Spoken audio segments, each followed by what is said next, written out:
Hello friends, welcome to my channel. अगर आप मुझे पहली बार देख रहे हो अपने न्यूज़ फीड में, सो आपने सब्सक्राइब नहीं किया होगा। ये जो रेड बटन दिख रहा है ना आपको नीचे, उसको प्रेस कीजिए, ग्रे कर दीजिए और मैं आपको हमेशा फीड में हॉन्ट करता रहूँगा। Just kidding. I talk about movie reviews and movie recommendation without any spoilers, और एक बहुत ही नॉर्मल तरीके से एक उसका सार देता हूँ जिससे कि you would know that what to sign up for, what you signing up for. क्या ये मूवी देखनी चाहिए, क्या ये सीरीज़ देखनी चाहिए, या it's a waste of time.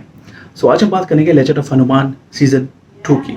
Season 1 का मैंने एक्सप्लेनेशन यहाँ दिया हुआ था, so you go ahead and watch it. तो लेजेंड ऑफ हनुमान क्या चीज़ है? सो ऑब्वियसली रामायण से रिलेटेड है। अब रामायण हम सबने देखी है, सबको रामायण की कहानी पता है। बट हाँ, ऐसे भी कई मेरे मित्र लोग हैं जो रामायण के बारे में काफ़ी कुछ नहीं जानते। And it does bother me sometimes कि भैया रामायण, महाभारत, गीता, ये सब हमने बचपन में अगर नहीं भी देखा, नहीं भी पढ़ा, तो हमें हमारे दादी माँ, नानी माँ, पेरेंट्स, बड़े बुजुर्ग सब ने इसकी कहानी ज़रूर सुनाई होगी। How can anyone on earth in India Ramayan, Mahabharat, Gita के बारे में नहीं पता हो? कैसे? बट हाँ, जो भी हैं, जैसे भी हैं, आई वुड से अगर आपको नहीं पता रामायण, महाभारत और गीता के बारे में, इस तरह के आइकॉनिक माइथोलॉजिकल बुक्स नहीं पता, मैं इसको माइथोलॉजी भी नहीं कहूँगा, मैं इसको लाइफ लेसन बुक्स कहूँगा। फिलोसफी में काफ़ी डीप है, काफ़ी अच्छा है। सो लेजेंड ऑफ हनुमान शुरू होता है जब सीता हरण हो जाता है।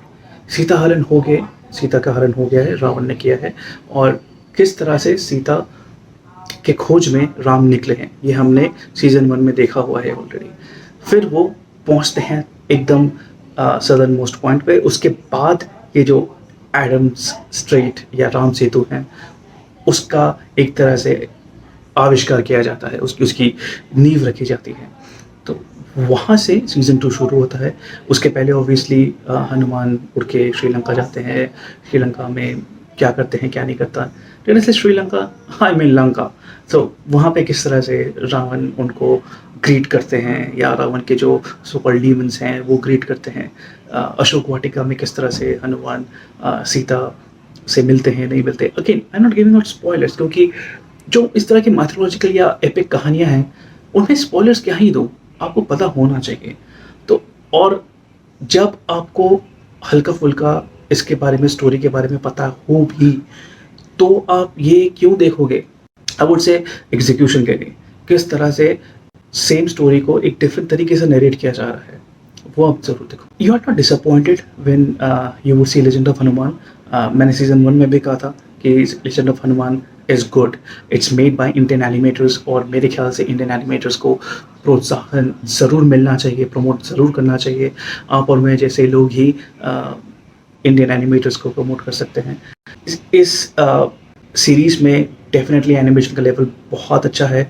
कुछ हद तक मुझे जो फाइटिंग सीन्स हैं, वो जो एक जापानीज़ रामायण थी विद इंडो एंड निपॉन के को प्रोडक्शन में, मुझे वो बहुत ही बेहतरीन लगी थी। वो रामायण ज़रूर देखिएगा। वो मैंने वो पहले भी रिकमेंडेशन में दिया था, अभी भी दे रहा हूँ, वो ज़रूर देखिएगा। बहुत ही अच्छी वो रामायण की सीरीज़ मूवी है, और वो इंडिया जापान के कोलैबोरेशन में है।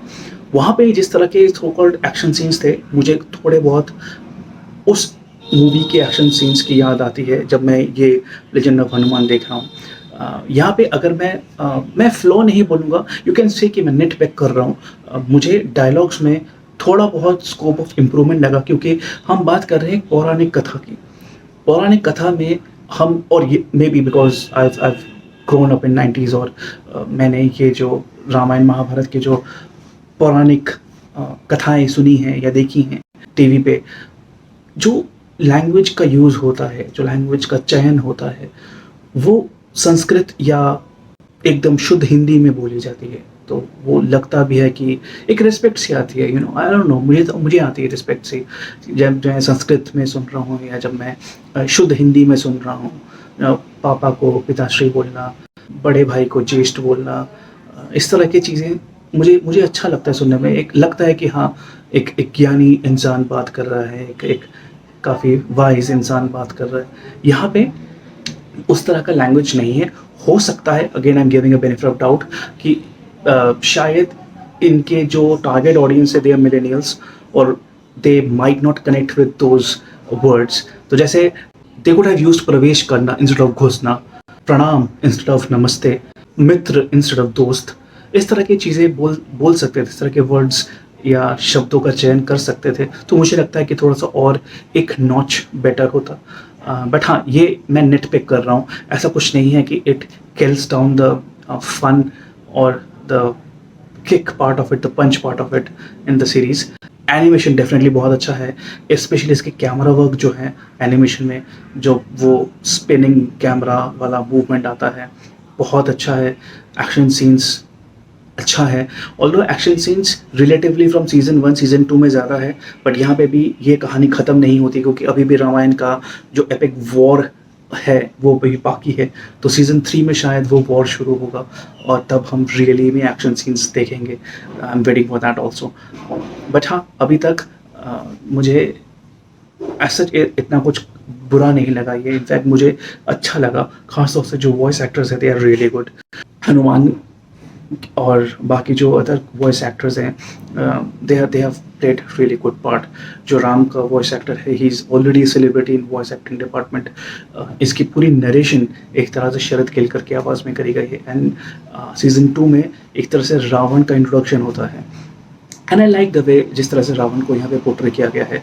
कोई ओवरटली डीमन नहीं दिखाया है, कोई अजीब सा बॉडी बिल्डर नहीं दिखाया। हाँ, he is tall, he has good physique, और जो फेस पे एक एग्रेशन या घमंड कह सकते हो आप, वो जो दिखाया है रावण के फेस पे, एनिमेटेड रावण के फेस में, वो काफ़ी हद तक मैच करता है। I mean suits Ravan, actually it suits Ravan. और जो रावण को दिखाया गया है कि हाँ, वो चाहे ज्ञानी हो चाहे जो भी हो, लेकिन घमंडी है, तो उसके फेस पे वो घमंड वाला एक्सप्रेशन दिखता है। और रावण की वॉइस ओवर भी शरद केलकर की आवाज़ में करी, and it suits a lot. तो मुझे वो अच्छा लगा, मुझे वो पार्ट ज़रूर बहुत ही अच्छा लगा।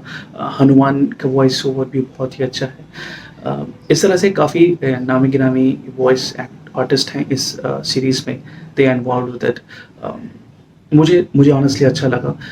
13 एपिसोड्स हैं हर सीज़न में, सीज़न 1 13 एपिसोड, सीज़न 2 में भी 13 एपिसोड्स, रफली 15-20 मिनट का ईच एपिसोड है। तो I believe if you plan to binge watch, you can binge watch. अगर आपने सीज़न 1 नहीं देखा और सीज़न 2 प्लान कर रहे हो देखने का, तो आप हो सकता है कि यू कांट कनेक्ट। अगर आपको रामायण के बारे में इतना कुछ नहीं पता, you definitely want to spend time on season 1 first and then watch season 2। Season 2 में एक और चीज़ अच्छी लगी मुझे, ऑल्दो इट्स एन एनिमेशन, लेकिन स्टार्टिंग में कुछ सेकंड्स में या कुछ मिनट में एक कहानी बताते हैं, that's really in animation, that's more like stock images और स्टॉक वीडियोस टाइप का एक एनिमेशन वर्क है। तो वहाँ पे कोई दो एनिमेटेड कैरेक्टर बात नहीं कर रहे हैं, यहाँ पे जो इमेजेस के थ्रू एक नरेट किया जा रहा है वॉइस ओवर के थ्रू, मुझे वो काफ़ी इम्पैक्टफुल लगा। इम्पैक्ट भी आता है, एक अलग से रामायण की एक स्टोरी भी सुनाई जा रही है, which is kind of a background to that episode. वो मुझे अच्छा लगा, and at the same time mainstream animation का खर्चा भी बच गया, तो मुझे वो अच्छा लगा। मैं definitely legend of Hanuman recommend करूँगा आप सबको। चाहे आप बच्चे हो तो आपको डेफिनेटली अच्छा लगेगा, अगर आप चिल्ड्रंस हो चाइल्ड एडल्ट्स, आपको तब भी अच्छा लगेगा। अगर आपको रामायण महाभारत इस तरह के माइथोलॉजिकल वर्क्स पसंद आते हैं, डेफिनेटली आपको ये अच्छा लगेगा। अगर आप रामायण महाभारत के बारे में आपको कुछ भी नहीं पता, you can still watch it. So out and out, चाहे जो भी हो जैसा भी हो, you can definitely give it a watch. I have loved it. I will go ahead with 3.5 star out of 5. I want to give it a 4, but ये जो मैंने भी नेट पिकिंग करी थी ना अबाउट द डायलॉग पार्ट, अगर वो होता तो डेफिनेटली मैं इसको 4 देता, but it's good, it's definitely a good watch. Season 2 मुझे सीज़न 1 से ज़्यादा अच्छा लगा। जो मेरी एक्सपेक्टेशन थी सीज़न 2 से वो मुझे अच्छी लगी। ड्रैग मुझे नहीं लगा कहीं पे भी, रश थ्रू भी नहीं लगा, प्रॉपर बैलेंस लगा मुझे। Season 2 legend of Hanuman definitely good to go, recommendation from my side. Jai Shri Ram, take care. जाने से पहले ज़रूर लाइक कीजिएगा, subscribe, press the bell icon, I will see you on another video. Till then take care, bye now.